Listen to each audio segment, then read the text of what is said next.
안녕하세요. 저는 시집을 갔다가 과거에 손절했던 10년 절친을 만나게 된 기막힌 사연을 들려주러 온 기혼녀입니다. 사람이 살면서 우연이라고 생각되는 인연이 얼마나 있겠습니까? 실상에서 우연이라는 말을 많이 쓰긴 해도 막상 우리들이 우연을 실제로 접하는 건 어렵다고 생각합니다. 그런데 한 번 겪어도 신기하고 소름 끼칠 그 우연이라는 것을 제가 제대로 겪게 되었는데요. 그 인연을 통해서 저는 우연에도 이면이 있다는 걸 알았어요. 신기한 것과 소름 끼치는 것 한 끗 차이의 감정 같지만 정말 천지 차이의 기분이거든요. 소갯말에 말했던 것처럼 다른 부분도 아니고 제가 직접 끊어낸 인연을 우연히 다시 만나는 건 굉장히 어색하고 민망한 기분이라는 겁니다. 게다가 이유도 모른 채 끊어진 인연이라면요. 지나가다 마주쳐도 당황스러운 그 상황을 저는 결혼식장에서 겪게 되었는데요. 다시 생각해도 소름 돋는 당시의 일을 지금부터 들려드릴게요. 제게는 둘도 없는 고향 친구가 있었습니다. 고등학교 때부터 친구여서 대학까지 함께 갔던 친구가 있어요. 고등학교 1학년 때부터 같은 반이었는데 3년 내내 같은 반을 하다 보니 자연스레 되게 친해지게 되었고 대학까지 같이 붙는 바람에 저희는 공식 절친이 되었죠. 당연히 대학 졸업까지 4년 동안도 서로 소울메이트라 생각하며 잘 지냈습니다. 저희들은 학교 친구들이 다 겹치기 때문에 동창 만남을 가지더라도 늘 함께 동행도 했어요. 이 친구를 제 인생에서 드러내는 건 저의 학창 시절을 통째로 드러내는 것과 같습니다. 그만큼 이 친구를 손절하는 게 제겐 쉽지 않았다는 겁니다. 그러니까 그렇게 친했던 저희가 서로 다른 지역에 취업을 하면서 이전처럼 잘 못 만나게 되었는데 그 때문에 서로 자연스레 다른 인맥이 생겼거든요. 그럼에도 워낙 친했던 사이다 보니까 1년에 한 번은 무조건 만났었어요. 초반에는 서로 사회생활 고민도 나누고 과거 추억 얘기도 하고 재밌었습니다. 그런데요, 어느 순간부터 친구의 말이 제게 불편하게 꽂히기 시작하는 거 아니겠습니까? 정말 갑작스럽게 닥친 기분이라 당시 저는 제가 느끼는 불쾌함이 잘못된 거라고 판단했어요. 제가 직장 스트레스 때문에 예민해서 친구의 말이 꼬아서 들린다고 생각했죠. 옛날에는 분명 우스갯소리로 넘겼을 농담이라고 제 자신을 다독이면서 친구가 주는 불쾌감을 참았습니다. 그러니까 친구 말이 어땠냐면요. 예를 들면 나 길 가다가 번호 따였어. 너도 그쪽 거리 지나가면 번호 따일걸? 이라고 물었을 때 친구는 야, 네가 뭐 어때서 너도 그 정도면 예뻐 라고 받아친다는 거죠. 여기서 다른 사람들은 어떻게 생각할지 모르겠지만 저는 좀 기분이 상했습니다. 누가 외모에 대해서 얘기를 했나요? 저는요, 나 못생겼는데 못생긴 나도 그 길거리에서 번호 따였다. 그러니 나보다 예쁜 너는 당연히 따일 거다. 라고 얘기한 것이 아닙니다. 다른 사람들의 생각을 들어보지 못해서 차마 친구 말이 이상하다고 확신할 수 없지만 듣는 사람인 제 입장에서 제가 그렇게 느꼈다면 불쾌한 말이 맞는 게 아닐까요? 그래도 저는 당시 그때를 유려하게 잘 넘겼습니다. 제가 예민해서 꼬아듣는다고 생각했으니까요. 그런데 말이에요. 저런 식의 표현이 한두 번이 아니라면 어떤 생각이 드시겠어요? 친구는 늘 과거의 전 남자친구들에게 얽매여 있는 사람이었는데요. 이 친구 남자친구들이 하나같이 다 못생겼거든요. 그 대신 다들 제 친구를 공주처럼 떠받들어주던 남자들이었습니다. 처음엔 몰랐는데 나중에는 친구가 일부러 그런 애들만 만나는 것 같더라고요. 그러면서 자기가 남자를 다 후릴 수 있는 여자라는 걸 주위에 보여주고자 했던 것 같아요. 같이 학교 다닐 때만 해도 몰랐는데 그런 식으로 자존감을 올리는 친구라는 걸 제가 직장 생활을 하면서 많은 사람을 마주하다 보니 알게 되었습니다. 쉽게 말하면 고민 척하는 여우였다는 거죠. 그걸 깨달은 순간 저는 친구한테 정이 떨어져 점차 연락을 무시하게 되었고, 그렇게 저희 관계가 자연스레 끊긴 겁니다. 그런데 황당한 건 이 친구가 자존감은 낮은데 자존심은 높은 편이라 저한테 손절당했다는 걸 인정 안 하고 오히려 자기가 저한테 손절쳤다고 소문을 냈더라고요. 저랑 그 친구랑 겹치는 친구가 많아서 우연히 들었습니다. 그래서 그 친구가 결혼하는 사실을 알았음에도 축하를 안 해줬어요. 친구도 저한테 청첩장을 보내지 않기도 했고요. 솔직히 인연을 끊는다는 게 쉽지 않았습니다. 저의 소중한 학창시절 과거가 모조리 부정받는 느낌이 들어서 어떻게든 친구를 이해해서 평생 친구로 끌고 가려 했거든요. 그런데 인간관계라는 것이 아닌 건 아닌가 봐요. 아무리 제가 친구를 이해해보려 해도 친구를 만날 때마다 찝찝하고 불쾌한 감정이 들고 은근슬쩍 제 외적인 모습을 돌려가며 비하하는 게 느껴져서 더는 못 만나겠더라고요. 그 친구에게 보고 싶다고 연락이 올 때마다 거부감이 들면서부턴 어쩔 수 없이 차단을 했습니다. 그렇게 손절하기로 마음 먹기까지 근 3년을 고민했고, 친구가 더 이상 저를 존중하지 않는다는 걸 확실히 깨우치고 나서야 겨우 끊어낼 수 있었던 겁니다. 제가 그 정도로 깊은 관계를 끊어내본 게 처음이라서 초반에는 좀 스트레스 받았습니다. 10년 친구를 버렸으니 인생 헛살았다는 생각도 들었고, 앞으로 제 주위에 아무도 없겠구나 싶은 두려움도 쏟아지더라고요. 그런 식으로 한 5년이 흘렀을까? 시간이 약이라고 한 번씩 친구가 생각나긴 했지만 예전만큼 죄책감이 들진 않더군요. 인연이야 다시 생길 수 있는 거고, 사람 인생에서 인연을 목표로 둔다면 잃는 게 더 많을 거라는 직장 선배의 조언 덕분에 꽤 많은 자신감이 생겼어요. 20대보다 30대가 되니 확실히 인간관계에 덜 연연하게 되기도 했고요. 저는 직장 동료들과 날을 잡아서 일본 여행도 갈 만큼 순간의 인연들과 즐기며 보내기로 했습니다. 일본 여행은 제게 평생 잊혀지면 안 될 소중한 기억인데요. 우연히 일본 식당에서 한국 사람을 만난 적이 있었거든요. 그런데 그 사람이 바로 제 남편이 되었다는 거예요. 이 인연은 아직도 신기해요. 남편은 요리를 참 잘하는 사람이었고, 외국 업계로 뻗은 한국 식당들을 홀로 총괄하는 요리사였습니다. 뉴욕 잡지에도 실린 적도 있다던데, 당시에 거기까지는 잘 몰라서 그 유명한 사람을 못 알아봤었네요. 이런 것도 운명이라고 해야 되는 건지, 주로 뉴욕 식당에서 일을 했던 남편이 하필 그 당시 일본에 막 귀국한 날이었고, 거기서 저를 만나 인연이 된 겁니다. 더 놀란 건 남편이 저더러 자꾸 눈길이 간다고 먼저 관심을 보였다는 거예요. 저는 누군가에게 대시를 받아보는 건 그때가 처음이었습니다. 제 마음에 여유가 생겨서 얼굴이 폈던 덕분일까요? 남편은 저보다 무려 10살이 많았는데요. 그럼에도 관리 잘한 사람이라 나이 차이가 크게 보이지 않았어요. 또 얼마나 배려 넘치고 섬세한지, 심지어 외모까지 수려하니 제가 만난 남자친구들이 몇 없긴 하지만 그중 제일 잘생겼다고 말할 수 있을 정도였습니다. 그렇게 저는 남편과 같이 한국을 돌아와 결혼식을 올리게 되었어요. 바로 여기서 소름 끼치는 인연을 다시 만났다는 겁니다. 신부 대기실에서 친구들의 축하를 받고 있었는데 인파 사이로 손절했던 10년 절친이 제게 다가오는 거 아니겠습니까? 진짜 꿈인 줄 알았습니다. 얼굴 보자마자 제 표정이 굳고 온몸에 털이 솟는데 이 기분은 정말 느껴봐야 실감이 납니다. 대기실을 찾아온 친구를 보고 정말 속으로 얼마나 놀랐는지.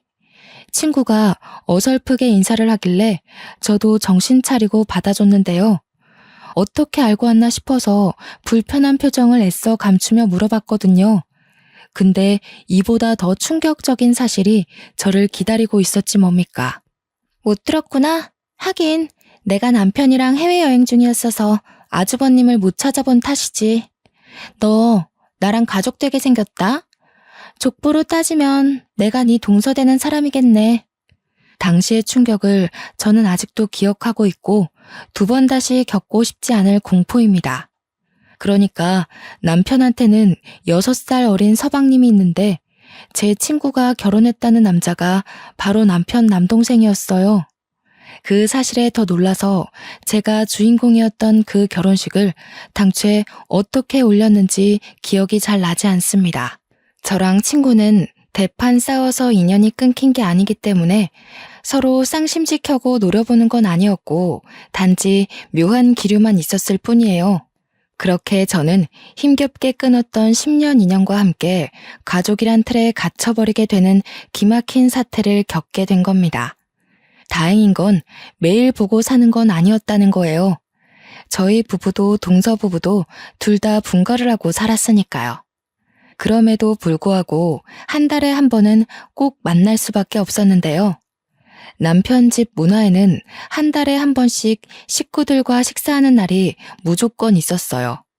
그 때문에 저희 부부가 신혼여행을 다녀오고 당연히 가족 모임을 가졌죠. 첫 모임에서 저는 시부모님의 애정을 잔뜩 받았는데 언젠가는 밝혀지게 될 저와 동서와의 관계가 그 자리에서 동서 입으로 드러나게 되었습니다. 저도 이렇게 가족이 된 것이 놀라운데 다른 식구들은 오죽했겠습니까? 남편이랑 서방님도 당연히 엄청 놀라더라고요. 근데 제가 더 놀라운 건 과거의 문제점이 하나도 고쳐지지 않은 동서의 행동이었습니다. 근데 아주버님이랑 저는 2분 결혼하고 처음 보는 거네요. 저한테는 둘 다 반가워서 특히 더 긴장돼요. 어떻게 만나신 거예요? 그러게요. 재수 씨 얘기 동생한테 말로만 들었는데 반갑네요. 제가 미진이 보고 첫눈에 반해서 들이댔어요. 미진이가 밥 먹는 모습이 너무 귀엽더라고요. 눈길이 저절로 가길래 쳐다보다가 놓치면 안 될 것 같아서 연락처 받았어요. 와, 미진이 개 탔네. 쟤 누구한테 대시 받아본 적 처음일걸요? 제가 미진이 남자친구들 여태까지 다 봤는데 전부 미진이가 먼저 좋아해서 질질 끌려다닌 연애를 했거든요. 미진이 너 보상받나 보다. 아주버님 같은 남자를 다 만나고.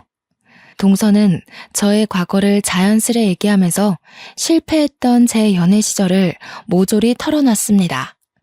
그러면서 제가 남편에게 잘 보이고 싶어서 애써 관리하고 있던 이미지를 바사삭 깨트려버렸죠. 심지어 동서가 저더러 지금 얼굴 많이 용됐다면서 과거에 저랑 찍었던 사진을 식구들한테 보여주기까지 했는데요. 솔직히 저 못생겼었다는 거 인정합니다. 저 과거에 안경 끼고 다녔고 꾸밀 줄도 모르는 촌년이었어요. 그거 내 사진 아니라고 제 과거를 부정할 생각은 아니었지만 남의 입으로 밝혀지는 제 과거가 그리 달갑진 않더라고요. 그래도 첫 가족 식사니까 애써 표정 관리하고 있었습니다. 어머님, 미진이 정말 많이 예뻐졌죠? 저도 너무 신기하고 왜 진작 저렇게 꾸미고 다니지 않았나 싶어요. 어때요, 아주버님? 어머, 혹시 제가 미진이 과거 괜히 보여드렸나요? 진짜 제가 생각했던 대로 너무 순박하고 귀엽네요. 그 사진 저도 좀 보내줄 수 있어요? 아, 미진아, 너도 네 사진 갖고 있지? 정말 귀여워서 그러는데 이따가 나 좀 보내주면 안 될까? 와, 아주버님 취향 특이하시다. 여자 볼 때 얼굴은 안 보나 봐요? 맞아요. 살다 보면 얼굴보다 마음 예쁜 여자가 중요한 법이죠. 마음 하면 미진이가 단연 1등이라고 제가 증명할 수 있어요. 어디 마음뿐이겠어요? 제 주위에서도 저보다 미진이가 더 아깝다고 하던걸요. 미진이 학교 얘기 많이 좀 해주세요. 미진이가 부끄럽다고 워낙 숨겨서. 저는 동서 행동에 기분이 상했지만 그래도 남편이 그런 모습마저 귀여워해주니까 한편으론 안심이 되더라고요. 남편이 저한테 실망했을까봐 걱정도 됐거든요. 남편 반응이 오히려 들뜨니까 동서는 금세 흥미가 식었는지 또 다른 주제로 말을 돌리더라고요. 제가 과거엔 예스맨이라고 불렸을 정도로 거절 잘 못하는 성격이었는데요. 이번엔 그걸 가지고 칭찬 아닌 칭찬을 해대지 뭡니까? 미진이가 정말 좋은 뜻으로 바보였어요. 주위 친구들이 미진이더러 사회 나가면 사기당할까봐 얼마나 걱정했다고요. 바보처럼 착해가지고 친구들이 자기 이용하는 줄도 모르고 친구들 말 다 들어주고 그랬다니까요. 제가 미진이 지켜준다고 엄청 고생했어요. 친구한테 바보라고 하는 게 역시 진짜 친구는 아닌 거 맞죠? 이마저도 남편 덕분에 저는 위기를 넘길 수 있었는데요. 남편은 동서의 말에 오히려 그걸로 제가 어떤 인성을 가진 사람인지 알게 되어 기쁘다고 식사 자리에서 더 사랑꾼 면모를 보여주었습니다. 제가 동서의 성격을 좀 늦게 깨닫고 손절을 했다고 했잖아요. 늦게 깨닫고 고민이 길었던 만큼 아주 신중하게 끊어낸 인연이었거든요. 그렇기 때문에 다시 만난 당시 쎄하다는 걸 바로 느낄 수 있었습니다. 특히 제 남편을 대하는 태도가 마치 남자 하나 꼬드기려는 듯한 낌새가 보였다고 할까요? 솔직히 제 남편이 잘생긴 것에 비해 서방님은 평균 이하의 분위기이긴 했습니다. 대신 서방님 성격이 정말 착해서 세상에 저런 사람이 있다는 게 충격일 정도로 동서한테 잘하고 있더라고요. 동서 옆에는 과거에도 항상 저런 남자친구들만 있었습니다. 서방님한테는 죄송하지만 외적으론 한없이 부족하나 내면이 아주 천사같이 착한 사람들 말이에요. 동서는 늘 자기는 남자 외모 안 본다고 오히려 잘생긴 사람 싫다고 했는데 제 눈에는 전혀 아닙니다. 동서는 잘생긴 남자가 싫은 게 아니라 잘생긴 남자에게 까일까봐 미리 겁먹고 접근하지 못하는 거였어요. 어릴 때는 몰랐던 그 부분들이 나이를 먹으니까 아주 잘 보이더라고요. 그래서 문제라는 겁니다. 제 남편이 외적으로 수려하다고 하지 않았습니까? 미리부터 걱정을 하긴 했는데 아니나 다를까 동서가 저랑 남편이 시댁에 가면 꼭 연락을 받고 뒤늦게 나타나서 은근히 제 남편을 쫓아다니더라고요. 남편 말에 크게 리액션하고 많이 웃어주고 같은 동선 많이 만들고 그랬습니다. 그게 제 눈에만 너무 잘 보여서 제가 동서를 손절할 수밖에 없었던 이유들이 또다시 느껴야만 했어요. 동서가 남자에게 관심을 표현할 때 꼭 하는 말이 있는데 저랑 자기랑 비교를 하면서 자기의 위상을 치켜 올리는 거였습니다. 아주버님, 집에서 미진이가 이런 음식 안 해줘요? 아, 맞아. 미진 요리 못하지. 아주버님, 그거 알아요? 옛날에 미진이가 프렌치 토스트 만드는데 설탕이 아닌 소금을 뿌린 거예요. 웃기죠? 역시 제 아내가 매력이 철철 넘치네요. 요리는 제가 잘하는데 굳이 와이프 시킬 필요가 있나요? 저는 미진이 먹는 것만 봐도 배불러서 평생 제가 해주려고요. 저는 동서가 저를 칭찬하는 게 아닌 욕이라는 걸 알아서 기분이 확 상하는데 남편은 동서의 말을 곧이곧대로 들어서 그걸 저의 흠이라고 생각 안 하더라고요.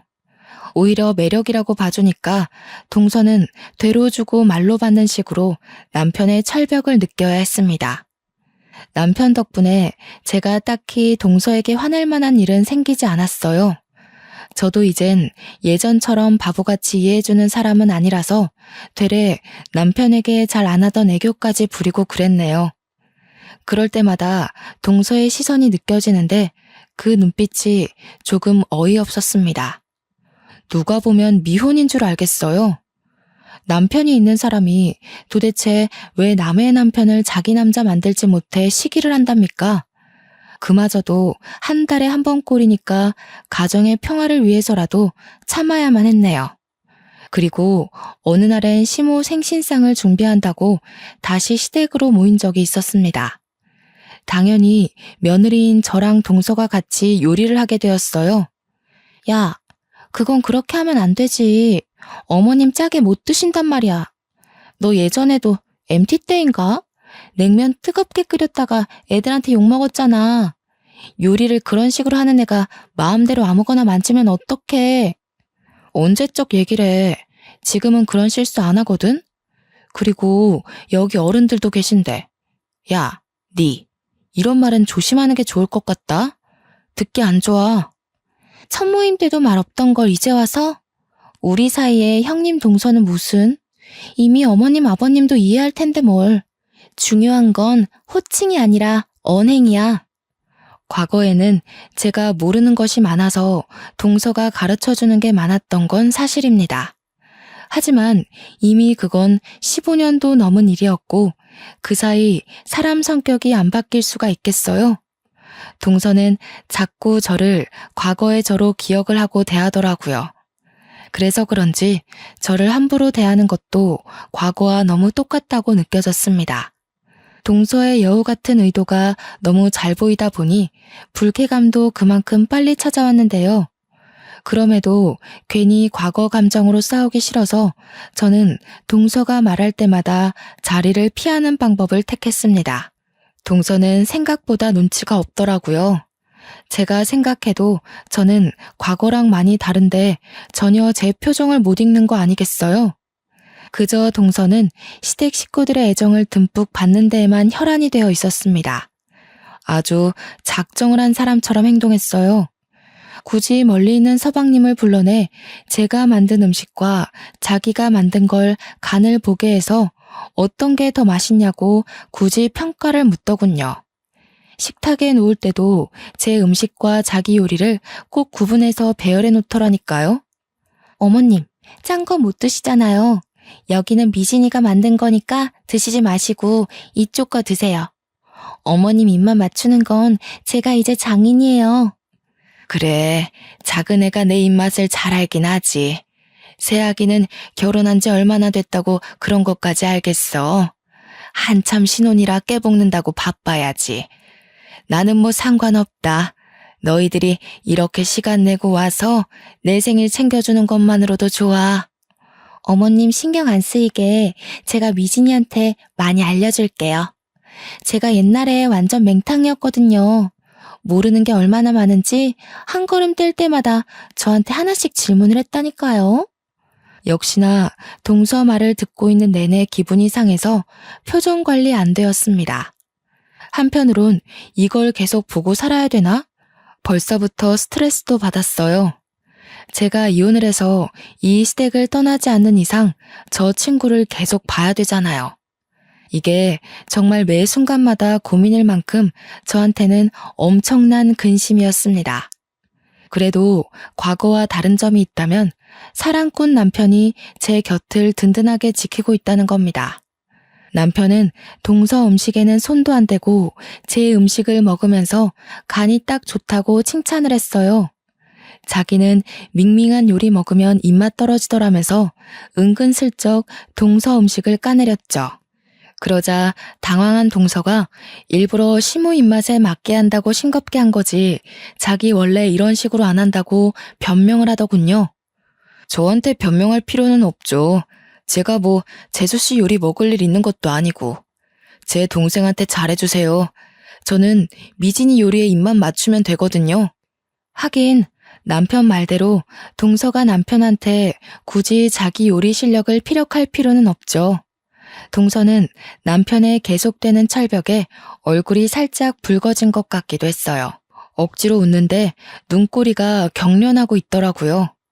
그러거나 말거나 남편이 제 요리를 너무 잘 먹으니 시부도 서방님도 제 요리로 젓가락을 뻗었고 생각보다 훌륭했던 제 손맛에 하나둘 제게 칭찬을 해줬습니다. 첫 요리인데 이만하면 엄청 잘하는 거라면서 원래 재능이 있나 보네 하고 서방님이 먼저 운을 떼줬어요. 그걸 듣고 동서가 은근슬쩍 서방님을 노려보더라고요. 결국 싱거운 거 좋아했던 시모만 동서가 만든 걸 먹었고 제가 만든 음식은 거의 접시 바닥을 보이는 결과를 만들어냈습니다. 과거에는 저보다 동서가 요리를 잘했던 게 맞는데 역시 세월은 강산도 변하게 하잖아요. 제 요리 실력도 발전을 했는데 동서가 그것도 모르고 설쳤던 거죠. 그러다 한날 동서네가 뜬금없이 저희 집 집들이를 오고 싶다고 뒤늦게 졸라서 초대를 한 적이 있었는데요. 서방님은 일반 공무원이다 보니까 적당한 평수에 살았지만 저는 남편 능력이 워낙 대단해서 둘만 사는데도 51평 아파트에 살고 있었습니다. 그날 집에 방문한 동서는 신발장에서부터 놀라서니 집을 둘러보면서 조그맣게 감탄을 해주더라고요. 동서 표정을 보니까 사실은 엄청나게 부럽지만 부럽지 않은 척 하려고 애쓰는 게 티가 났는데 확실히 집이 너무 좋으니까 단점으로 꼽을 게 없을 거잖아요. 그래서 기 좀 죽었을까 하고 기대했습니다. 그런데 기어이 단점을 꼬집어내기 시작하는 거 있죠. 근데 집이 이렇게 크면 청소할 때 장난 아닌 거 알지? 둘 다 맞벌이 하면서 집까지 이렇게 크면 엄청 관리하기 피곤하겠다. 난 청소하기 귀찮아서 이렇게 큰 곳은 별로더라. 아주버님은 그런 부분 알고 매매한 거래? 알지 그럼. 나보고 괜히 고생할 필요 없다고 청소 이모까지 고용해줬어. 이모가 아침 9시에 와서 같이 밥 먹고 6시까지 집안일 하다가 퇴근하셔. 저의 당당한 주장에 동서의 대답은 그 말뿐이었습니다. 더 이상 트집 잡을 곳이 없었다는 거죠. 동서는 금세 집 단점 꼽는 걸 포기하더니 우리 집 평수 때문에 기가 눌린 걸 서방님한테 화풀이를 했어요. 서방님이 옆에서 막 자기 형 역시 대단하고 멋진 사람이라면서 자기랑 비교도 안 되게 어릴 때부터 주의 환심 다 샀다고 자기한테도 정말 잘하는 훌륭한 형이라고 칭찬을 늘어놓았거든요. 서방님이 알아서 제 남편의 장점을 술술 풀어내자 동서는 가서 물이나 가져오라고 서방님을 툭툭 밀쳤습니다. 일이 늦어서 뒤늦게 퇴근하고 온 남편은 집 오는 길에 제가 좋아하는 꽃이 있길래 사왔다면서 저한테 꽃 한 알음을 안겨줬는데요. 너무 설레고 기분이 좋아서 방긋 웃고 있었는데 그걸 보고 동서가 갑자기 깔깔 웃으면서 박수 치는 거 아니겠습니까? 바로 산통 깨진 분위기에 저도 모르게 동서를 아니 꼽게 째려봤습니다. 아주버님, 미진이가 꽃 좋아한다고 그랬어요? 아닌데. 걔 옛날에 남자한테 제일 받기 싫은 선물이 꽃이라고 했던 애예요. 물론 남자친구한테 꽃 받는 걸 본 적은 없지만. 야, 그건 옛날이고 우리가 안 보고 산 지가 몇 년인데 내가 아직도 옛날 같겠어? 지난번부터 계속 그러더라. 그땐 그때고 지금은 달라. 예전처럼 날 막대하지 말아줄래? 내가 언제 막대했다고 그러냐. 난 그냥 말해준 건데 왜 정색을 하고 난리야. 너 좀 많이 변했다. 정색도 할 줄 알아? 왜 손절당했는지 모르는 동서 입장에선 제 언행이 이해 안 갈 수도 있겠죠. 동서 성격을 몰랐을 때 저와 동서 성격을 알았을 때 저는 같은 제 자신이라도 엄연히 다른 사람이라고 생각합니다. 어쨌든 제가 동서를 생각하는 마음이 과거와 달리 분명히 바뀌었다는 건 맞습니다. 자꾸 저를 건드리는 것 보면 동서는 제 마음을 자꾸 확인하고 싶나 봐요. 이미 식구가 되어버렸기에 최소한의 예의는 지키자는 마음으로 여태 참았지만 제 스트레스는 결국 이날 폭발을 해버리고 마는데요. 문제는 저희가 술 한잔 하면서부터 발생을 했습니다. 술 들어간 동서는 입에 필터가 없었고 제 과거는 물론이거니와 자기가 과거에 인기 많았다는 것까지 자랑하기 시작했습니다. 대학 때 저랑 동서가 같이 꽈팅을 나갔었는데 거기 남자 2명이 제가 화장실 간 사이 뒤에서 다 자기를 몰래 찍었다고 저한테 미안해서 말 못했다며 또 자기 인기 자랑을 하기 시작하더라고요. 만날 때마다 인기 자랑, 남자 자랑을 하는데 시작부터 진짜 너무 질리지 뭡니까? 그래도 한편으로는 제가 동서를 오해해서 손절한 게 아니란 걸 확신할 수 있어서 완전 안심이었습니다. 그리고 저 또한 동서에게 막대해도 되겠구나 싶어 마음이 놓이더라고요. 동서가 술김에 막말을 하는 것처럼 저도 술 한잔 들어간 김에 맞대응을 해봤습니다. 그래, 너 인기 많았지. 근데 하나같이 다 못생겨가지고 네가 진짜 진심으로 너무 아까웠어. 너 눈이 너무 낮다고 주위에서 친구들이 네 남친 얘기 많이 하더라고. 너한테 말하기 미안해서 듣기만 했는데. 친구들이 네 남친 10트럭을 갖다 줘도 갖기 싫다고 하더라. 네가 남자친구 자랑하고 자리 뜨면 친구들이 다 너더러 비대단하대. 뭐라고? 진짜 어이없다. 뒤에서 그런 말 했으면 그때 얘기해줬어야지. 도대체 누가 그런 소리를 했는데? 애들 다 나한테는 내 남친 칭찬 엄청 했는데? 그럼 네 앞에서 네 남친 욕을 하겠어? 네 남친 본 애들은 다 그랬어. 안타깝지만 남친들 다 별로였다고 생각했어서. 나도 차마 말 못했지. 네가 너무 들떠서 자랑하는데 거기다 대고 어떻게 그 기분을 망쳐놓겠어? 동서는 자존감이 낮기 때문에 이 정도의 말만 들어도 엄청 자존심 상했을 거라 저는 확신할 수 있었습니다. 그간 봐왔고 연구해봤던 동서의 행적을 너무도 잘하니까 이젠 척하면 척으로 다 알아차렸죠. 아니나 다를까 동서가 약간 울컥했는지 아무렇지 않은 척하면서 자기는 남자친구 인성만 보지 외모 보고 사귀는 애들이랑 다르다면서 스스로를 보호하더라고요. 늘 그랬던 방식처럼. 참 어떻게 보면 안쓰럽기도 하고 오죽 자존감이 낮으면 저러고 살까 싶어서 적당히 하고 말랬더니 동서가 그새를 못 참고 주제를 돌려 남편한테 치근덕대더라고요. 남편한테 맛있는 안주 좀 만들어 달라면서 애교 철철 넘치게 부탁을 했습니다. 남편은 흔쾌히 저희를 위해 요리를 해줬고 서방님은 그 사이에 또 자기 형을 칭찬하기 바빴습니다. 솔직히 제가 봐도 남편과 서방님의 능력 차이가 너무 눈에 보이는데 동서가 몰랐을 리가 있겠어요?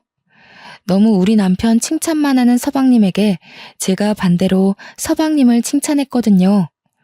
서방님의 성실하고 오죽한 면을 칭찬하자 동서가 이때다 싶어 나섰는데 그게 사건의 발단을 불러일으켰습니다.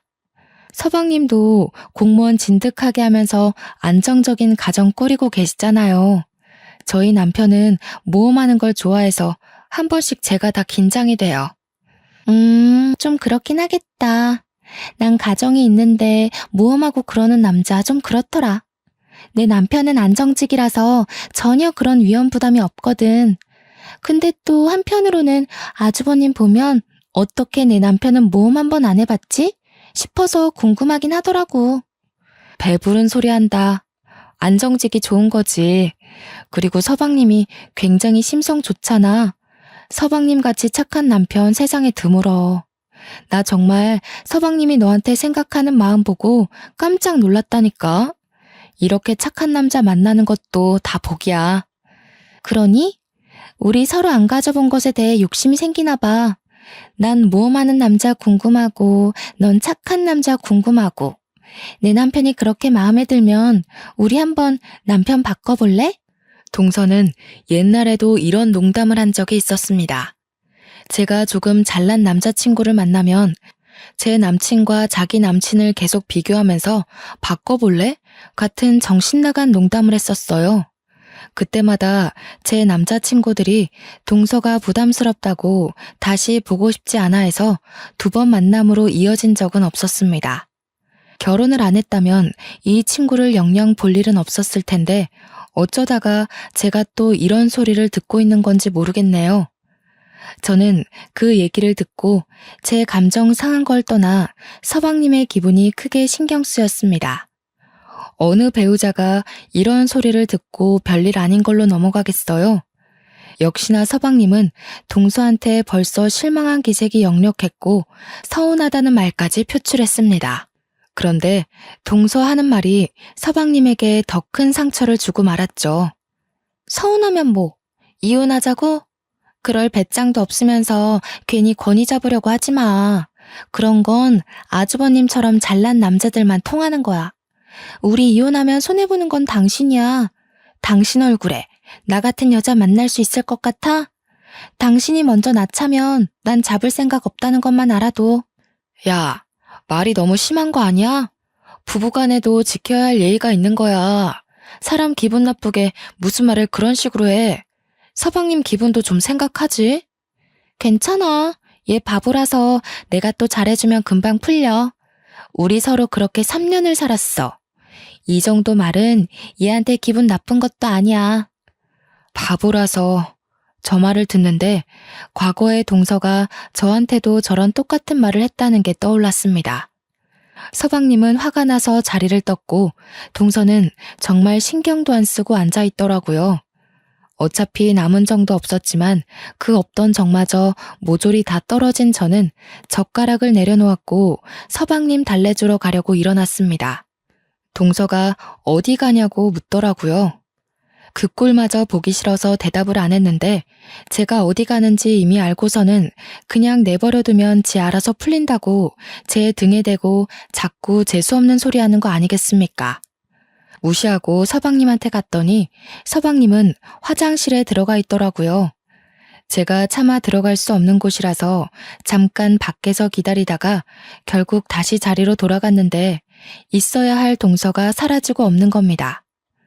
어디 갔지 싶어서 동서를 찾다가 곧 제 방에서 메이크업 수정하고 있는 동서를 발견했는데요. 너무 자연스럽게 제 물건에 손을 대고 있어서 황당한 말씨로 뭐 하냐고 물었습니다. 립스틱 좀 빌리자. 입술이 없어져서. 넌 내 화장이 이 모양이면 말 좀 해주지. 아주버님이 뭐라고 생각했겠어. 일부러 나 못생겨 보이게 하려고 한 거야? 아주버님이 나한테 흔들릴까봐? 뭐라고? 음식을 먹으면 당연히 입술이 지워지는 거지. 식구끼리 그런 걸 왜 신경 써? 그리고 내가 뭐하러 너 못생겨 보이게 해? 우리 남편이 너한테 흔들릴 일이 뭐 있는데? 그야 내가 너보다 예쁘니까. 남자들은 시각적 아름다움에 약하잖아. 솔직히 너 좀 그럴까봐 이런 말 안 하려고 했는데 아주버님이 약간 나한테 관심 있는 것 같더라고. 아까 술 먹는데 계속 나랑 눈 마주치는 거 있지? 걱정 마. 가정 불화일으키는 일은 없을 테니까. 동서는 저랑 친구하면서 늘 이런 식의 마인드를 갖고 있었구나라는 걸 그날로써 확신을 가졌고 나이도 먹고 사회에 찌든 저는 더 이상 동서가 알던 순수한 친구가 아니라는 것도 보여주고 싶었습니다. 그래서 동서가 가지고 있던 립스틱을 빼앗았어요. 그대로 그걸 동서 입술에 쳐박아 버리고 파우더 가루를 쳐붓고 액상 화장품을 뜯어서 들이부은 다음 클렌징 크림까지 덕지덕지 묻혀주었습니다. 충격에 물든 얼굴로 동서가 악 소리를 지르자 서방님이랑 남편이 뒤늦게 쫓아왔어요. 운 좋게도 그 타이밍에 동서가 저를 밀치는 바람에 제가 바닥으로 철퍼덕 넘어졌거든요. 그 때문에 남편이 놀라서 동서를 밀쳤는데 남편임에 동서가 화장대로 꼬꾸라졌지 뭡니까. 뭐 하는 거예요, 재수씨? 재수씨 정말 그렇게 안 봤는데 굉장히 개념 없는 사람이네요. 저 말고 다른 사람이 제 와이프 몸에 손대는 거 싫어합니다. 당장 사과하세요. 지금 나한테 화내는 거예요? 아주버님이 나한테 그러면 안 되죠.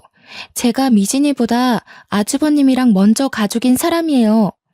그리고 상황도 잘 모르면서 무작정 미진이 편을 들면 어떡해요. 미진이가 먼저 날 이렇게 만들었다고요. 오죽 착한 사람이 그랬을까요? 도대체 이 착한 사람을 얼마나 이용해 먹었길래요? 평소 개미 한 마리도 못 죽이는 사람인데 재수씨가 그만큼 영악했던 거 아니에요? 영악이요? 내가 이용하길 뭘 이용해요. 옛날처럼 친구니까 화장품 좀 빌렸었을 뿐이에요. 우리 원래 이런 사이였다고요. 근데 옛날에는 가만히 있던 게 지금은 이 짓을 했잖아요. 그럼 제가 미친 거 아니냐고요. 네가 내 남편 꼬실 수 있다고 자만했잖아. 내 남편이 너한테 눈길 보냈다고 착각했잖아. 그걸 참고 넘어가주는 와이프가 어딨는데? 너는 옛날에도 내가 잘난 남자만 사귀면 꼭 그렇게 으스대더라? 제발 그만 좀 꼬리쳐. 너 그렇게 안 예쁘거든? 대학 다닐 때 선배들 사이에서 너 못생긴 여우라고 소문났었어. 몰랐지? 제 말에 같이 듣고 있던 서방님이 더 충격을 받았습니다. 서방님한테는 계속 미안했어요. 그래도 별 수 있나요? 차라리 서방님이 동서에게 그만 정을 뗐으면 좋겠다고도 생각했습니다. 그때 남편도 서방님의 무너지는 표정을 확인했는지 동서한테 더 으름장을 놓았는데요. 그렇게 미인도 아니면서 콧대가 왜 그렇게 높은지 모르겠는데 내가 일하면서 각국의 미인분들 많이 봤거든요. 근데 재수 씨 수준이면 평균 이하예요. 저 솔직히 재수 씨 보고 더러운 피부도 화장으로 다 덮고 억지로 속눈썹 올리고 하관이 좀 긴 편이길래 인기 많았다고 해서 의아했거든요. 제가 재수 씨한테 눈길 줬다고요? 그거 피부가 너무 더러워서 쳐다본 거예요. 뭐라고요? 저 예쁘다는 소리 많이 들었거든요. 아주버님 동생도 나 예쁘다고 쫓아다닌 거예요. 뭘 알고나 말하세요. 남자마다 예쁜 기준이 다르다는 거 모르시나 보죠? 그러자 잠자코 듣고만 있던 서방님이 입을 열었는데 그 길로 동서는 이혼을 하게 되었습니다. 솔직히 내 기준에 예쁜 사람 만나기 힘든데 나보다는 당신이 외적으로 뛰어나니까 예쁘다고 했던 거야. 요즘 세상이 어느 때인데 나도 보는 눈이 있어. 근데 나는 그 정도로 미인인 사람들 감히 엄두도 못 내니까 너로 족할 수밖에 없었던 거지. 내가 형 외모였으면 너는 지나가다 쳐다볼 여자 축에도 못 껴. 네가 왜 못생긴 남자친구밖에 못 만났는지 잘 생각해봐. 그렇게 난장판이 된 집들이는 저희 결혼 생활 중 유일한 고민이었던 원흉을 제거하는 계기가 되었습니다. 저는 그날 이후로 다시는 동서를 만날 수가 없었어요. 도련님도 이혼 조정 기간인데도 동서가 어디서 뭘 하는지 소식을 모른다네요. 연락도 안 하고 있대요.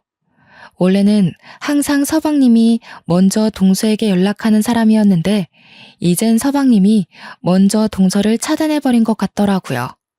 이 사실을 알면 동서가 꽤나 자존심 상하고 억울해 죽고 있을 겁니다. 아니면 또 어떤 착한 남자를 꼬셔서 이혼하게 된 일을 자기 입맛에 맞게 거짓말하고 다닐지도 모르겠네요. 그 친구는 그렇게 해야만 직성이 풀리고 자존감이 올라가니까요. 어쨌든 손절한 친구를 형님 동수하면서 평생 보고 살아야 하나 고민이 많았는데 그 열등감 덩어리를 또다시 제 삶에서 쫓아버릴 수 있어 얼마나 다행인지 모릅니다. 대판 싸워서 연을 끊는 건 제 성격상 안 맞는데 결국 제일 친했던 친구랑 이렇게 돼버리니 인생 참 무상하다는 생각도 들었어요. 세상에서 제일 친하고 제일 좋고 가장 오래갈 친구 같은 건 어쩌면 없을 수도 있겠다 싶더라고요. 누가 TV에서 그런 말을 했던 게 생각이 나네요. 세상에는 좋은 사람, 나쁜 사람이 있는 게 아니라 나랑 맞는 사람, 안 맞는 사람이 있을 뿐이라고요. 동서랑 제가 학교라는 틀 안에 갇혀서 같은 곳만 바라보고 지낼 때는 웬만하면 마음 맞는 친구로 지낼 수 있었어요. 하지만 그건 그저 어렸기 때문에 가능했던 억지 배려가 아니었나 싶습니다. 한쪽이 다 포용해 줄 수 있는 관계 말입니다. 학교를 벗어나면서부터 저희는 성인으로서 사람 간의 관계를 다시 해석해 봐야 된다고 생각합니다. 점차 달라지는 환경에서도 과거 친구가 여전히 잘 맞는 친구라면 그 인연을 이어나가도 좋다고 봐요. 그러나 나의 변해버린 사회적 자아가 마찬가지로 사회화된 친구랑 어느 순간부터 부딪히게 된다면 인연이 얼마나 깊든 사이든 간에 그만 놓는 게 맞지 않나 싶습니다. 그 인연은 저랑 안 맞다는 거니까요. 오랜 친구를 놓는다는 게 속상하고 쉽지 않다는 거 저도 경험해봐서 압니다. 그런데 생각해보면 그 친구를 놓는다고 제가 과거의 추억까지 지울 필요는 없다고 봐요. 즐거웠던 지난날은 그대로 묻어두고 변해버린 환경에 맞게 대인관계는 달라질 수 있는 거니까요. 또 저만 성실하게 지낸다면 제게 얼마든지 소중하고 잘 맞는 인연이 생기기도 하니까 오랜 친구를 놓았다고 해서 더 이상 불안하지는 않습니다. 친구라는 존재로 고민이 깊었던 만큼 사연 내용도 좀 길어지게 되었어요. 제가 또 남은 자녀의 고민을 싹쓸이하지 않았나 싶습니다. 청취자분들은 오랜 친구나 친구를 끊어내야만 했던 경험이 있으신가요? 다들 친했다가 마음 상해서 멀어진 관계가 한 번쯤은 있겠죠. 어떻게 대처를 하셨는지 너무 궁금하네요. 기회가 된다면 인간관계 조언에 대해 듣고 싶네요. 고민으로 시작해 고민으로 끝난 사연인 것 같습니다. 제 이야기 들어주셔서 너무 감사하고요. 늘 평안한 밤 되시길 바랍니다.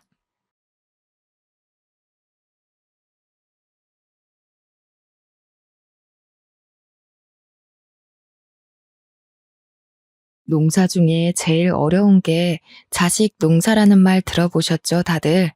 정말 딱 그 말이 맞는 말이라는 걸 이제 와서 실감하게 되었습니다. 저는 아들 둘에 딸 하나 있는 60대 후반의 할머니입니다. 참 기구한 제 인생 이야기가 남들에게 퍼지는 게 싫어서 꽁꽁 숨겨놓고 있다가 의사가 참으면 병이 된다고 해서 이곳을 찾아오게 되었네요. 다른 분들에 비하면 별일 아닌 이야기일지 몰라도 더 이상 마음의 병을 쌓아두기 싫어서 제 손으로 한자 한자 키보드를 두드리게 되었습니다. 모쪼록 재미없는 이야기가 될지라도 끝까지 들어주시면 고맙겠습니다. 저는 3남매를 키우며 아주 열심히 살았습니다. 남편은 막내딸 낳고 초등학생도 되기 전에 하늘나라에 가버렸고, 저는 죽을 힘을 다해서 아이들을 키워내야 했습니다. 하루 종일 나가서 이런 일 저런 일 안 해본 일 없었고, 일을 하느라 정작 아이들에게 신경을 쓰지 못했다는 걸 시간이 흐르고 나서야 알게 되었습니다.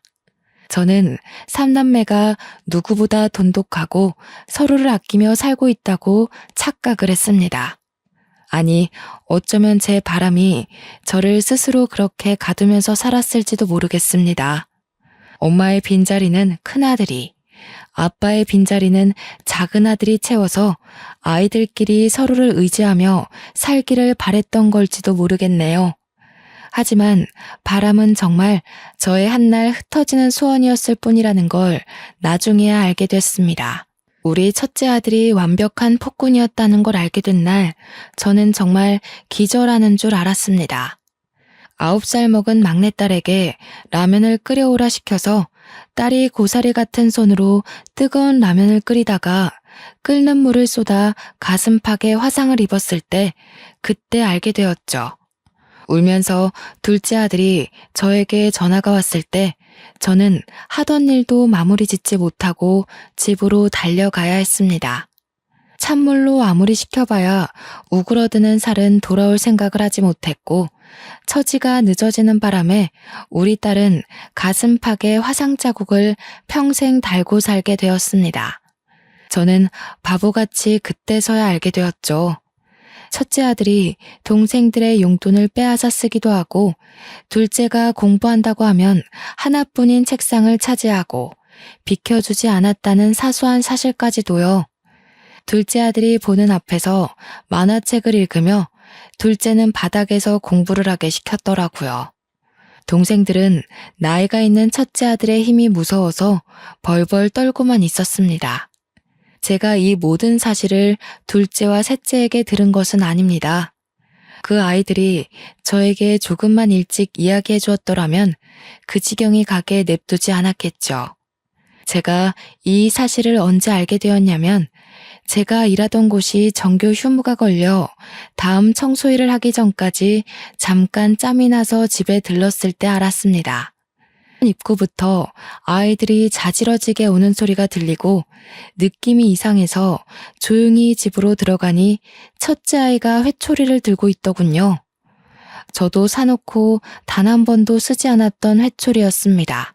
그저 아이들에게 겁을 주려고 사두고 방 안에 꽁꽁 숨겨두었던 아주 얇고 상처가 나기 쉬운 회초리였습니다.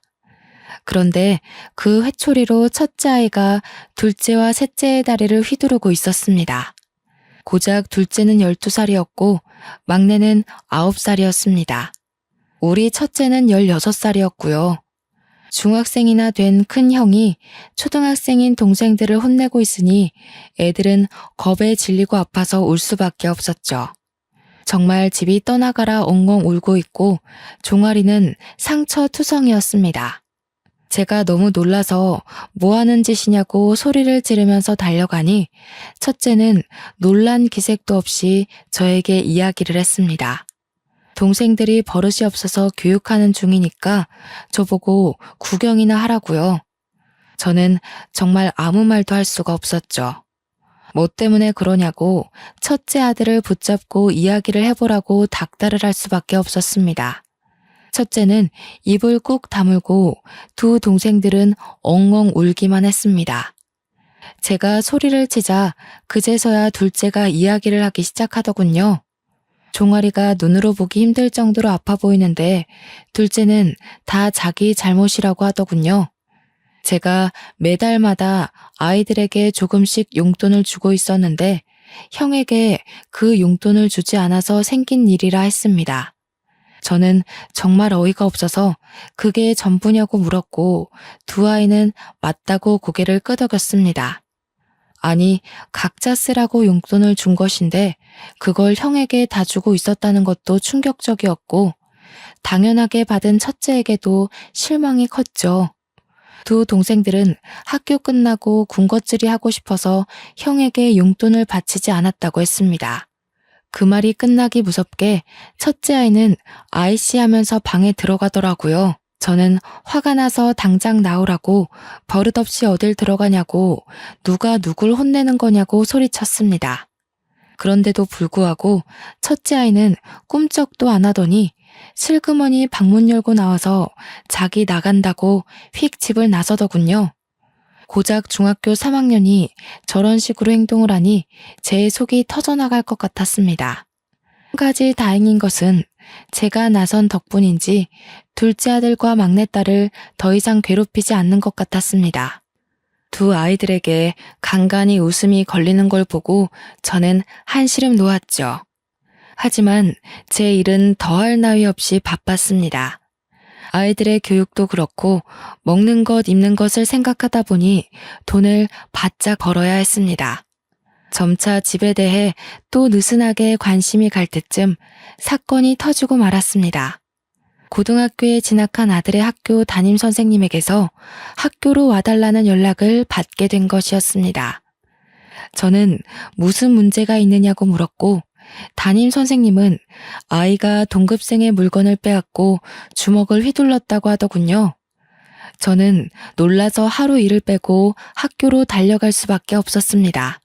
학교 교무실에 도착하니 반성도 없이 껄렁하게 앉아있는 아들이 보이더군요. 저는 정말 쥐구멍에 숨고 싶었고 당한 아이들에게 너무나도 미안했습니다. 남편이 살아있었다면 우리 아들이 이렇게 엇나가진 않았을지도 모른다는 생각이 들어 처음으로 먼저 가버린 남편을 원망하기도 했습니다. 정말 번듯하게 잘 키우고 싶었는데 왜 우리 아들은 내 속도 모르고 이다지도 나를 힘들게 할까 하는 원망도 터졌고요. 눈물이 줄줄 흘러나오는데도 불구하고 우리 아들은 저에게 눈길 한번 주지 않고 딴청을 부리더군요. 제 속이 정말 문드러진다는 느낌이 어떤 느낌인지 절실하게 알 수 있었습니다. 도대체 같은 반 아이들의 물건을 빼앗고 괴롭히고 왜 그러는 거야? 응? 나는 사지도 못하잖아 저거. 필요한데 그럼 뭐 어떡해?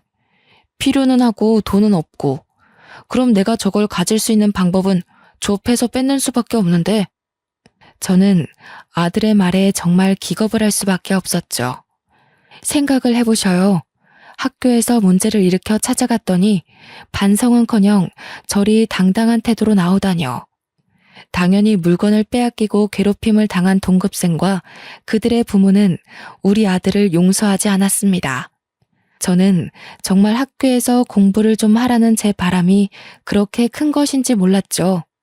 결국 학교에서는 근신 처분을 내렸고 어쩔 수 없이 첫째 아들을 데리고 집으로 돌아올 수밖에 없었습니다.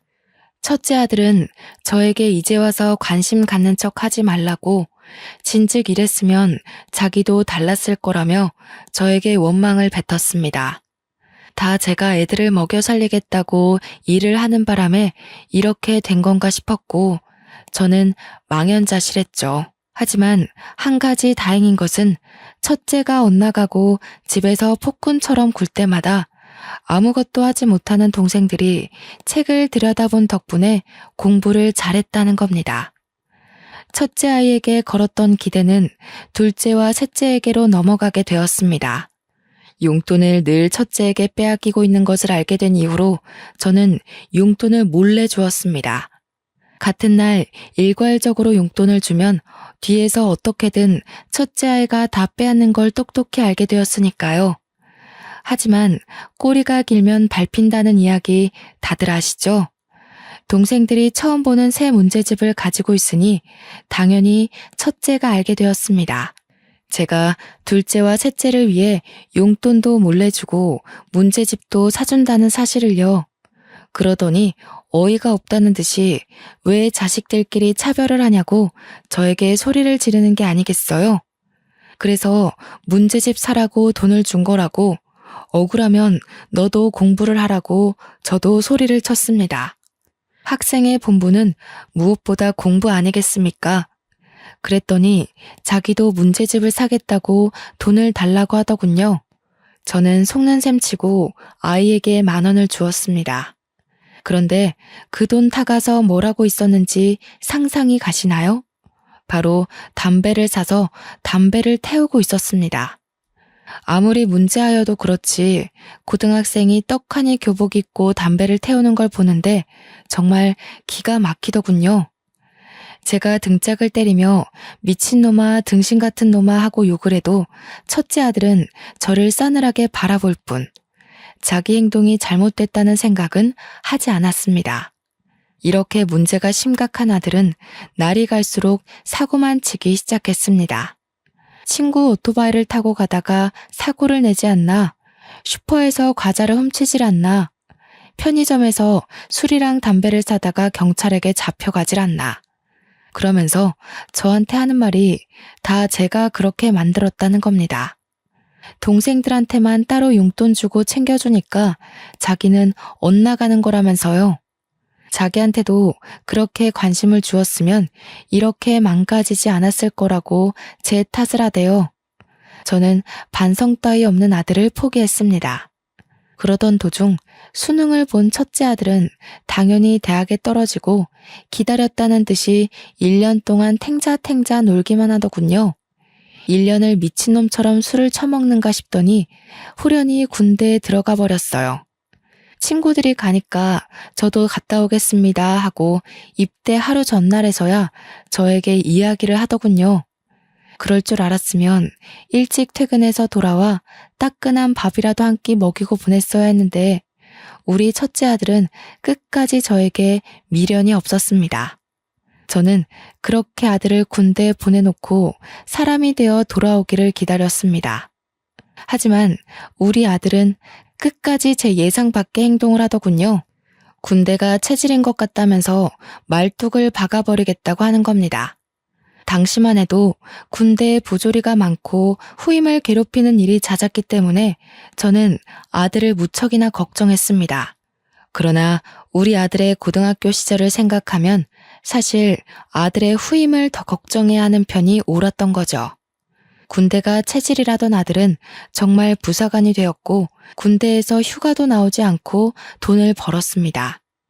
특근 수당이라는 게 꽤 쏠쏠하다며 저에게 돈을 붙여주기 시작했습니다. 고등학생, 중학생이던 둘째 아들과 막내딸을 키우면서 저는 정말 알뜰살뜰하게 살았습니다. 첫째는 2년 동안 휴가를 나와도 집에 오지 않고 친구들을 만나며 군대 월급을 탕진하는 것 같더니 철이 든 건지 갑자기 생활비에 보태라며 50만 원씩 보내더군요. 휴가 나왔을 때는 집으로 와 갑자기 동생들 옷을 사주고 치킨도 사주고 하는 겁니다. 저는 드디어 첫째가 철이 들었구나, 고생길이 끝났구나 하면서 감동을 먹었죠. 갑자기 태도가 바뀐 첫째 아들의 모습에 둘째와 셋째도 어리둥절했어요. 둘째가 대학에 들어갔을 때는 대학 등록금까지 떡하니 내놓는 게 아니겠어요. 드디어 큰오빠가 정신을 차린 거라며 막내딸은 제 손을 잡고 울기까지 했습니다. 온 가족이 덩실덩실한 것은 덤이고요. 그렇게 평생을 군대에서 보낼 것처럼 굴던 첫째 아들은 30이 가까운 시점에 돌연 전역을 하고 집으로 돌아왔습니다. 전역과 동시에 군대에서 알게 된 사람을 통해 취직까지 하게 되었다고 하더군요. 저는 정말 군대가 사람을 만들어 주었구나 하면서 기뻐했습니다. 그때 막내는 대학생이었고 둘째는 군대에 다녀와 복학을 한 시점이었습니다. 여전히 등록금을 대랴 생활비를 마련하랴 엄청나게 바쁜 생활을 해야 했습니다. 무릎을 꿇고 걸레질을 해야 하는 청소 특성상 무릎이 시큰거려 너무나도 힘들었지만 첫째가 번듯한 직장인이니 행복했죠. 월급을 받는 날이면 저에게 생활비에 보태라고 돈을 주기도 하고 동생들을 위해 돈을 아낌없이 썼습니다. 그렇게 막내까지 졸업을 마치고 삼남매가 모두 직장인이 되었을 때 저는 드디어 생활이 좀 피어나나 했습니다. 이유는 아이들 셋 전부 다 저에게 생활비를 주었기 때문이었습니다.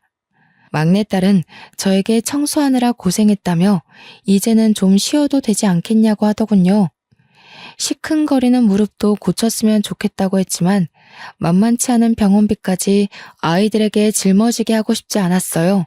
저는 일을 좀 줄이긴 했지만 그래도 여전히 바쁘게 일을 했고 저축도 하고 그렇게 시간을 보냈습니다. 아이들이 다 크니 은근히 들어갈 돈도 없고 통장에 하나둘 쌓여가는 잔고를 보면서 행복해지더라고요.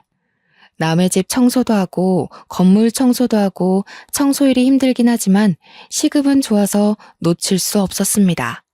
제 무릎이야 나중에 휠체어 타고 다니면 되지 하는 아주 말도 안 되는 생각을 하면서 버텨냈죠. 첫째 아들이 34살이 되었을 때 드디어 저에게 결혼하고 싶은 사람이 있다면서 여자를 소개시켜 주겠다고 했습니다. 첫 만남이 아직도 생생하니 잊혀지지가 않습니다. 며느리 될 사람이라고 데려온 여자는 인상이 별로 좋지 않아서 솔직히 마음에 안 들었습니다. 째진 눈꼬리에 득실득실하게 붙은 욕심살이 있어서 우리 아들이랑 결혼하겠다고 하니 걱정이 앞섰습니다. 그런데 그게 다 제 편견이었는지 성격이 아주 부침살 있는 게 시원시원하니 좋더라고요. 물론 가끔 말이 좀 세게 나오는 경향이 있어서 제가 처음에는 눈치를 봐야 했지만요. 저한테 시집살이는 시키지 않으셨으면 좋겠어요. 제가 제 사람 하나는 끝내주게 챙기는 타입이거든요. 하지만 제 사람이 아니다 싶을 때는 칼같이 내치는 사람입니다. 나도 연락을 자주 하거나 시집살이 시킬 맘 없네. 요즘 시대가 그런 시대도 아니고 그저 둘이 잘 먹고 잘 살았으면 하는 마음뿐이지. 며느리가 눈에 힘을 주면서 이야기하니까 괜히 저도 마음이 쫄리더라고요. 그래서 솔직하게 이야기를 했더니 며느리가 갑자기 저한테 웃음을 흘리면서 싹싹하게 굴기 시작했어요. 제가 시집살이를 시킬 마음 없다고 하니 그제서야 마음의 문을 열어둔 느낌이었습니다. 어머님, 제가 반찬을 좀 해왔는데 입에 맞으실진 모르겠지만 한번 드셔보세요. 제가 철되면 식혜도에다 보낼게요. 제가 식혜 하나는 끝내주게 만들거든요. 김장 철되면 김장 김치도 좀 보내드릴까요? 제가 요리하는 걸 워낙 좋아해서요. 며느리가 만들어 보내준 식혜는 정말 팔아도 될 만큼 달달하고 부드럽고 좋았습니다.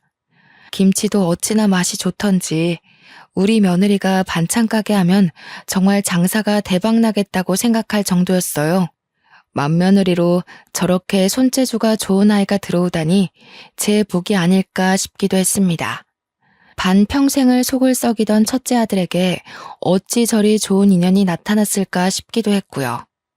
그런데 우리 막내딸의 생각은 조금 달랐던 것 같습니다. 어느 날 저에게 다가오더니 슬며시 식혜 맛을 보고는 저에게 이야기를 하더군요.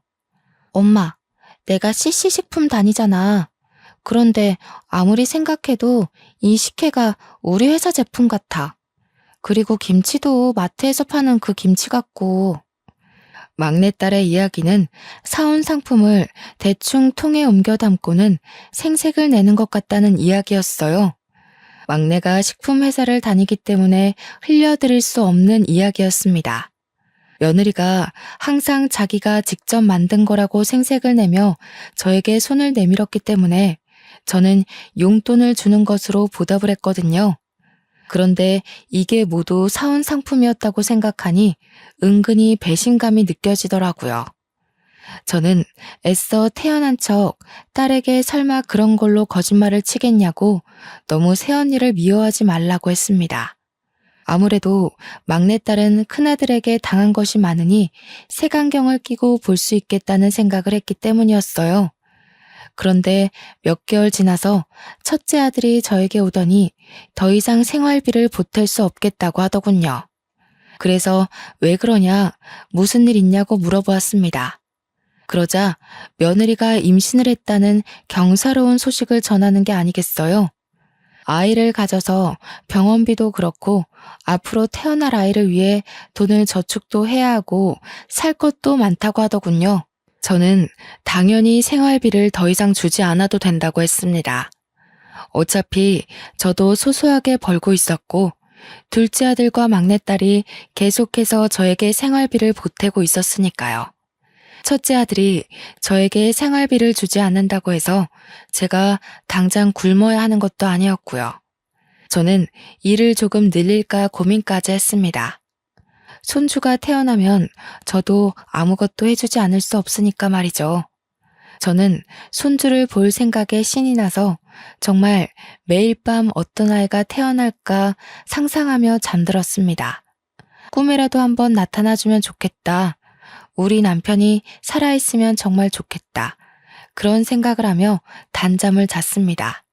그런데 며느리가 임신을 하고 나서부터 오묘하게 태도가 바뀌는 게 아니겠습니까? 처음에는 싹싹하게 굴던 며느리가 시간이 지날수록 점점 저를 냉대하는 게 느껴졌습니다.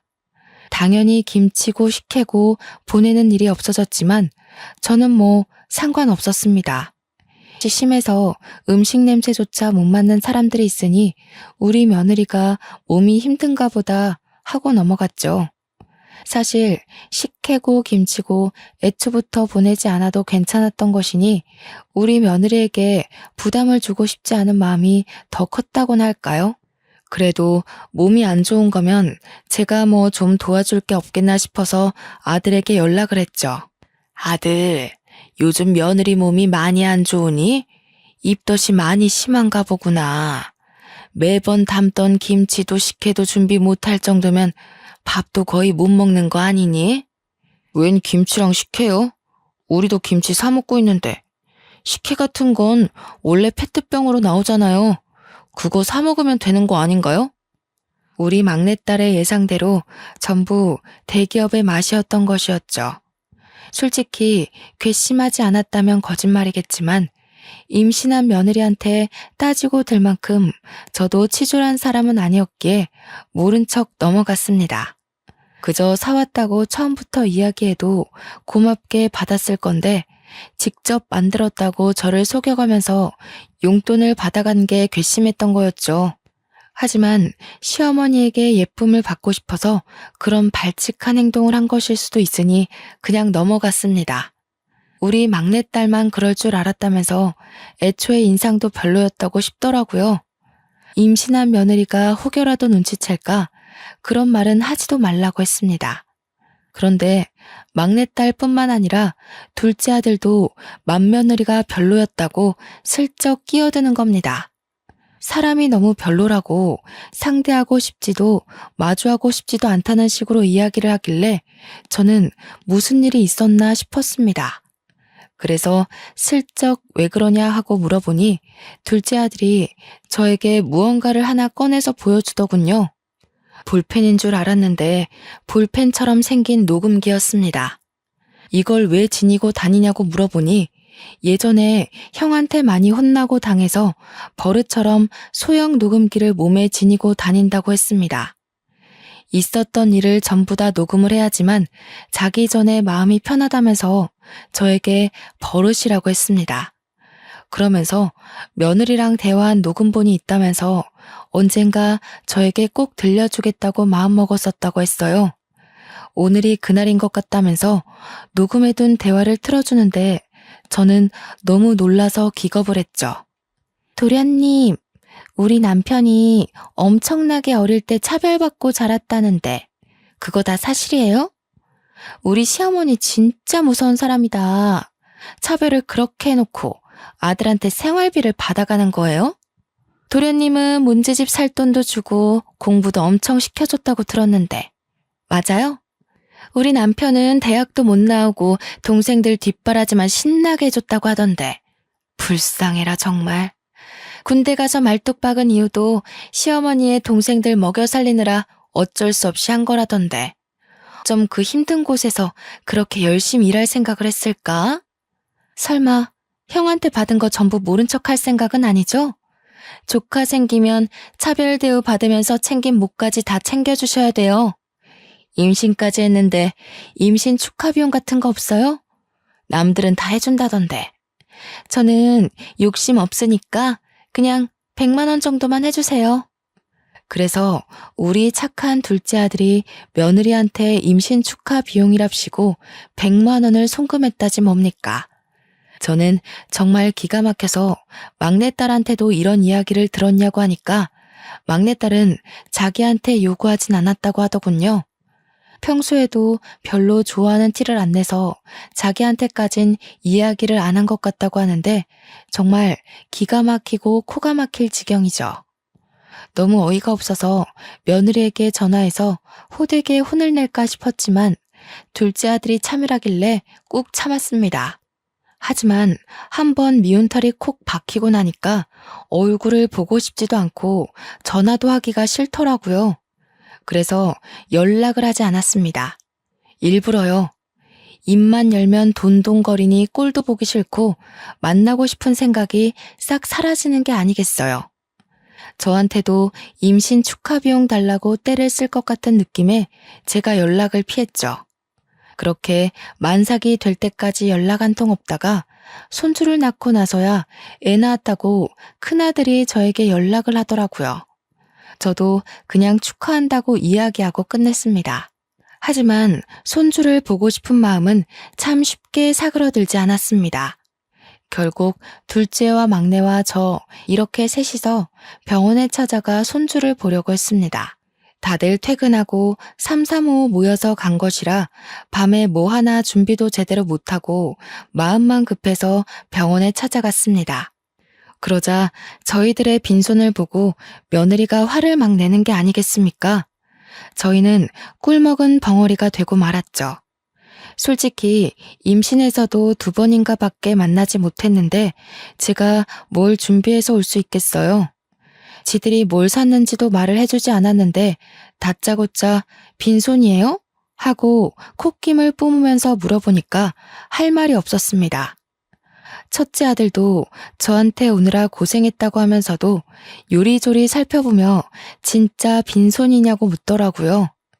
뭐 제가 빈손으로 찾아간 게 잘못이긴 하지만 그래도 가족보다 물건을 더 기다렸던 것 같아서 기분이 영 좋지 않았습니다.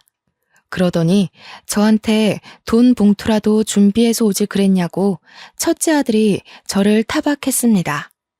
동생들한테도 엄마가 미리 말을 했어야지 봉투 하나 없이 찾아오는 법이 어딨냐고 하는데 우리 아들이 철들었다는 게 다 거짓말 같더라고요.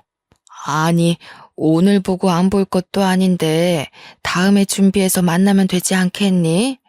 다들 퇴근해서 정신없이 애기 보러 온 건데 너무 물건만 기다리는 사람같이 구는구나. 한동안은 못 보죠. 원래 100일까지는 밖에 나가는 게 아니라고 하던데요. 저희가 형수님 댁으로 찾아가면 되죠. 어머, 그게 무슨 소리예요? 무슨 병균을 묻히고 올지도 모르는데 집으로 찾아온다고요? 도련님, 너무 생각 없이 이야기하는 거 아니에요? 생각을 해봐요. 회사에서 어떤 사람을 마주하는지도 모르는데 우리 아이한테 병 옮으면 어떡해요? 그래, 네가 좀 생각 없이 말을 했다. 너가 어디서 뭘 하고 다니는지도 모르는데 어떻게 집에 온다고 하니? 그러면서 신생아가 있는 집인데 오겠다는 이야기를 그렇게 쉽게 할 수 있냐면서 둘째 아들을 병균 취급을 하더라고요. 며느리랑 첫째 아들 죽이 어찌나 잘 맞는지 무슨 만당꾼을 보는 듯한 기분이었습니다. 저희에게 빈손으로 왔다고 타박하는 말을 돌려서 하는 듯해서 저의 기분은 점점 가라앉았습니다. 군대에서 정신 차려서 돌아온 줄 알았더니 아들놈의 인성은 절대로 바뀌지 않는 건가 하고 생각하게 되었죠. 이래서 옛말에 여자를 잘 만나야 한다고 한다던데 꼭 예전에 지 같은 거 만나서 다시 돌아가나 싶었습니다. 속이 막 오르락 내리락 뒤집어지는데 화가 나서 견딜 수가 없겠더라고요. 그래서 정색을 하고 며느리에게 이야기를 했죠. 안 간다고요. 오늘 저 멀리서 본 걸로 만족하겠다. 내 손주이긴 해도 며느리도 몇 번 못 보고 맞이해서 그런지 정이 안 간다고 했어요. 정이 안 가는데 선물이고 돈이고 무슨 소용이 있겠냐고 체념하듯이 이야기했더니 아들이 입을 꾹 다물더군요. 저는 거기서 멈추지 않고 하고 싶은 말을 다 해야겠다고 생각했습니다. 그래서 알아서 잘 키우고 나중에 애가 병 안 걸린 나이 되면 그제서야 만나자고 했습니다. 그러니까 며느리가 저한테 돈이 안 나올 것 같았는지 어머님 하고 부르는 게 아니겠어요? 며느리가 언제 저를 저렇게 불러줘봤나 싶은 생각이 들더라고요. 그러더니 저한테 그냥 가시면 어떻게 하냐고 소리를 치는데 듣기 싫어서 애들 데리고 그냥 병실을 나왔습니다. 그러니까 첫째 아들이 쫓아나와서 저한테 조금 화를 냈습니다. 아니 엄마, 그래도 와이프가 애까지 낳았는데 축하한다고 돈 봉투는 주고 가야지. 얘, 너 나한테 돈 봉투 맡겨놨니? 왜 자꾸 돈돈거리고 그러는 거야? 그동안 생활비까지 들였는데 1억이에요? 그럼 나도 여태 너 키웠는데 1억이야? 얘, 너도 꼭 너 같은 자식 낳아 키우면서 고생 좀 해봐라. 더도 말고 덜도 말고 딱 너 같은 자식. 제가 씩씩거리면서 이야기하자 아들놈도 입을 꾹 닫았습니다. 그리고 진짜로 첫째 아들네랑은 왕래를 끊고 살았습니다. 얼마나 오래 끊었냐 하면요.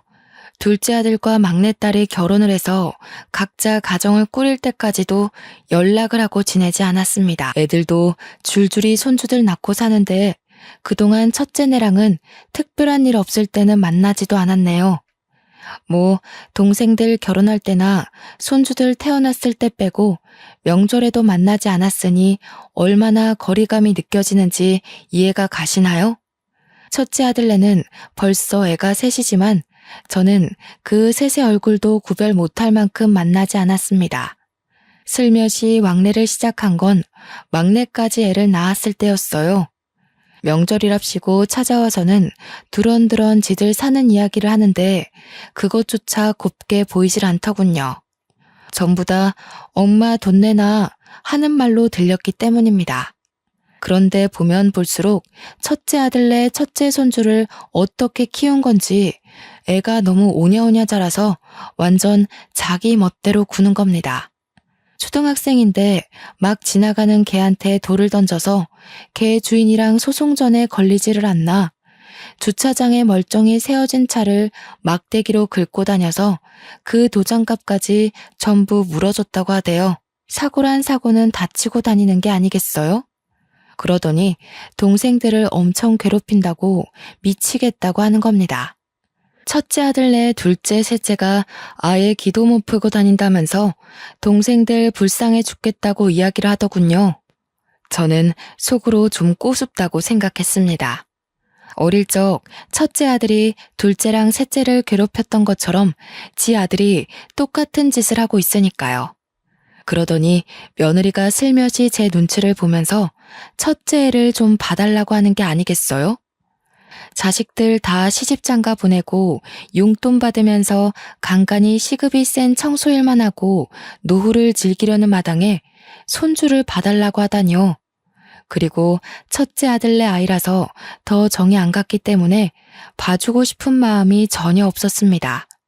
그래서 저는 며느리에게 미쳤냐고 죽어도 아이 안 봐준다고 딱 잘라서 거절을 했어요. 그래도 며느리는 포기하지 않고 저한테 주말에만 데려갈 테니 평일에 아예 저보고 데리고 살아달라고 하는 겁니다. 당당하게 당연하게 이야기를 하는데 제가 어이가 없어서 됐다고 싫다고 했어요. 제가 유난히 더 싫어했던 이유는 막내딸내 아이를 몰래 봐주고 있었기 때문이었습니다. 아직 아기가 2살밖에 안 되었고 어린이집 대기가 밀려 있어서 오갈 데가 없어서 제가 봐주고 있었습니다. 맞벌이 부부들의 숙명이라고 하더라고요. 어쩔 수 없이 제가 봐주고 있던 찰나에 그 이야기를 들은 건지 아니면 정말 다짜고짜 그런 건지 첫째 아들네가 저한테 애를 던지듯 맡기고 도망을 가버렸습니다. 그냥 우리 집 문 앞에 첫째 손주를 두고 사라져버렸어요. 그래도 첫째 손주가 9살이나 먹었으니 2살짜리 아기를 괴롭히겠나 싶어서 어쩔 수 없이 집으로 데리고 들어왔죠. 아무리 그래도 핏줄인데 문 앞에 내리 세워두고 굶길 수도 없는 입장 아니겠습니까? 애가 무슨 죄가 있다고. 그런데 9살이나 먹은 아이가 2살짜리 아기를 괴롭힐 줄 누가 알았겠어요? 없을 거라 생각해서 간식거리를 만들고 있는데 첫째 손주가 막내딸 아이의 머리를 탕 소리가 나게 때리는 거 아니겠어요? 막내딸내 아기는 울고 불고 자세히 살펴보니 이마에 멍까지 들었더군요. 저는 첫째 손주에게 이게 무슨 짓이냐고 소리를 지르니 고작 아기가 자기를 빤히 쳐다보는 게 기분 나빠서 그랬다고 했습니다. 화가 너무 나서 첫째 아들한테 당장 너네 데려가라고 이야기를 하고 막내딸에게도 이 소식을 전했습니다. 그러자 첫째 아들네 부부도 막내딸도 퇴근 후에 집으로 왔더군요. 제가 거기서 화가 나서 첫째 아들네한테 애를 어떻게 키웠길래 이 모양 이 꼴이냐고 이야기를 했습니다. 2살밖에 안 된 사촌 동생의 이마를 때려서 멍들게 한 게 자랑이냐고요. 그러니까 첫째 며느리가 저한테 인상을 팍 쓰면서 이야기를 하는 겁니다. 어머니, 너무 차별하시는 거 아니에요? 우리 애는 안 봐주신다면서 몰래 신혼의 애기만 봐주고 계셨잖아요. 우리 남편도 차별 엄청 당하면서 컸다고 하던데 너무하시네요 정말. 저는 기가 막혀서 누가 누굴 차별했다고 하냐고 며느리에게 톡 쏘아붙였어요. 옆에서 보고 있던 막내딸도 기가 막힌지 팔짱을 끼고 지오빠를 쳐다보고 있더군요. 첫째 아들은 정말 지가 차별이라도 받고 자란 것처럼 굴고 있었고요. 아니, 그렇잖아요. 우리 애 키울 때는 도움도 안 주셨으면서 신혼에는 왜 다 해주시는데요? 저는 시집 와서 어머니 드실 반찬 해드려, 김치 해드려, 식혜까지 해드려. 한 게 얼마나 많은데 그러세요. 저 그거 왜 안 하는 줄 알아요? 어머니가 하도 차별해서 그런 거 이제 안 하기로 한 거예요. 예, 그게 네가 한 거니? 대기업이 한 거 아니니? 제가 전곡을 찌르자 며느리가 갑자기 입을 합 다물더군요. 누가 누굴 속이려고 그러냐고 됐다고 일 없다고 대꾸했어요. 근데 속이 부글부글 끓어오르는 게 오늘 아니면 안 되겠다 싶기까지 하더라고요. 그래서 빤히 바라보다가 속갯말을 다 털어놓았습니다. 내가 누굴 차별하면서 키웠다는 거야 도대체? 꼭 지 같은 거 낳으랬더니 저 같은 거 낳아서 고생하는 거지. 첫째 놈이 맨날 동생들 괴롭히고 돈 빼앗고 그래서 내가 뺏기지 말라고 뒤에서 용돈 준 게 차별이니? 공부도 안 하는 거 맨날 책상 뺏고 만화책 보고 있길래 동생들 독서실 보낸 게 차별이야? 둘 다 할 말이 없는지 눈알만 굴리고 있길래 첫째 아들에게 울분을 토했습니다. 어쩜 동생들한테 잘못한 건 하나도 기억 못하고 차별당했다고 말할 수 있냐고요. 그러니까 뭐라 하는 줄 아세요? 다시 생각해도 너무 기가 막히네요. 그래서 제가 생활비 드렸잖아요. 너만 줬니? 애들도 다 줬다.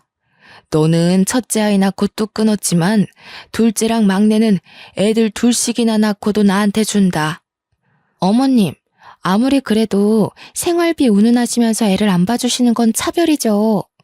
제가 힘들어서 못 봐주겠다고 한 거지 안 봐주겠다고 한 건 아니라고 못을 박았습니다. 이 정도로 말했으면 포기하고 집에 갈 법도 한데 며느리도 나를 잡았는지 저한테 박박 우기면서 이야기를 하더군요. 돈 드리면 돼요. 평일 내내 봐주시면 주말에 데려갈게요. 50만 원도 드리고요. 막내딸은 어이가 없는지 허허거리면서 웃고 맏며느리는 뭐가 당당한지 고개를 빳빳하게 들고 있더군요. 그래서 제가 딱 잘라 말했습니다. 그래? 그럼 50만 원에 다른 사람 구해봐라. 구해지나. 그리고는 축객령을 내렸어요. 쫓겨나듯 나간 첫째 아들네는 저한테 너무하다고 막 난리를 치더라고요.